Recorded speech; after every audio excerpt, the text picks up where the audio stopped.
ఒక్క ఛాన్స్ అంటూ అధికారంలోకి వచ్చిన వైసీపీ అధ్యక్షుడు జగన్ తాను బటన్ నొక్కి వెదజల్లిన నవరత్నాలపై చాలా నమ్మకం పెట్టుకున్నారు.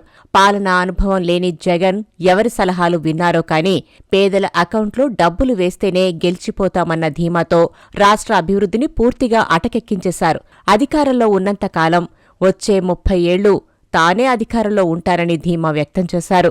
టీడీపీ అధినేత చంద్రబాబు నాయుడికి వయసు అయిపోయిందని, రాష్ట్రానికి తానే దిక్కన్నట్లు స్టేట్మెంట్లిచ్చారు. తీరా చూస్తే క్రికెట్ టీంలా 11 మంది ఎమ్మెల్యేలతో మిగిలిన జగన్ ప్రతిపక్ష నేత హోదా ఇవ్వడం లేదని అలిగి అసెంబ్లీకి ముఖం చాటేసి తిరుగుతున్నారు.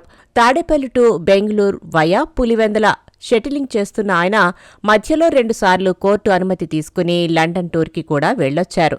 జనవరి 11న లండన్ వెళ్లి ఫారెన్లో లాంగ్ బ్రేక్ తీసుకున్న ఆయన ఇండియా వస్తూనే డైరెక్ట్గా బెంగళూరులో ల్యాండ్ అయ్యి యలహంక ప్యాలెస్కు వెళ్లి తర్వాత తాడేపల్లి ప్యాలెస్కు వచ్చారు. తాడేపల్లి ప్యాలెస్లో ఉన్న క్యాంప్ ఆఫీసులో విజయవాడ వైసీపీ కార్పొరేటర్లతో పాటు ముఖ్య నేతలతో భేటీ నిర్వహించి వారికి బూస్టప్ ఇవ్వడానికి అన్నట్లు మాట్లాడిన మాటలు ఇప్పుడు పొలిటికల్ సర్కిల్స్లో అటు సోషల్ మీడియాలో వైరల్ అవుతున్నాయి.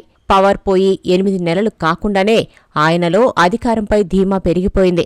మళ్లీ గెలుస్తాం, 30 ఏళ్లు నేనే ముఖ్యమంత్రిగా ఉంటానని పాతపాట అందుకున్నారు.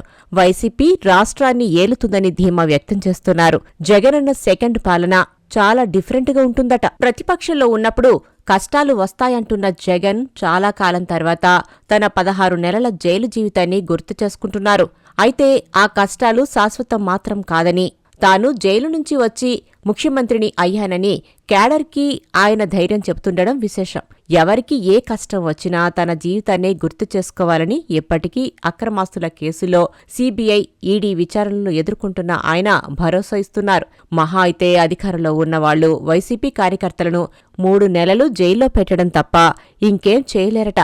ఈ కష్టాలను తట్టుకుని నిలబడినప్పుడే వైసీపీ మరోసారి అధికారంలోకి వస్తుందని హితబోధ చేస్తున్నారు. జగన్ వ్యాఖ్యలతో వైసీపీ నేతలే ఆశ్చర్యపోతున్నారట.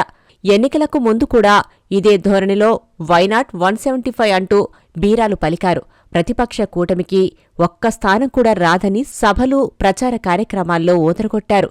బాస్ చెప్పాడుగా, ఇక 30 ఏళ్లు జగనే సీఎం అంటూ కార్యకర్తలు గుడ్డి నమ్మకంతో ధీమా వ్యక్తం చేశారు. తీరా చూస్తే సీన్ మొత్తం రివర్స్ అయింది. గత నెలలో లండన్ వెళ్లి తాజాగా తిరిగి వచ్చిన జగన్ మళ్లీ 30 ఏళ్ల మంత్రం పట్టిస్తుండడం తీవ్ర విమర్శల పాలవుతోంది. తర్వాత రోజు తనను కలిసిన మాజీ మంత్రులు, మాజీ ఎమ్మెల్యేలతో జగన్ పోలవరం గురించి మాట్లాడారు. తన హయాంలో పోలవరం సాగునీటి ప్రాజెక్టు ప్రగతి పరుగులు తీసిందని చెప్పుకొచ్చారు. అయితే పోలవరంలో పనులు ఎక్కడ పరుగులు పెట్టాయో తెలియక అక్కడున్న నేతల్లో కొందరు తెల్లమొఖం వేయాల్సి వచ్చిందట. పోలవరం విషయంలో జగన్ ప్రభుత్వం ఏం చేసిందో అందరికీ తెలిసిందే. ఆ ప్రాజెక్టుని గాడిలో పెట్టడానికి ప్రస్తుత ప్రభుత్వం నానా పాట్లు పడుతుంది.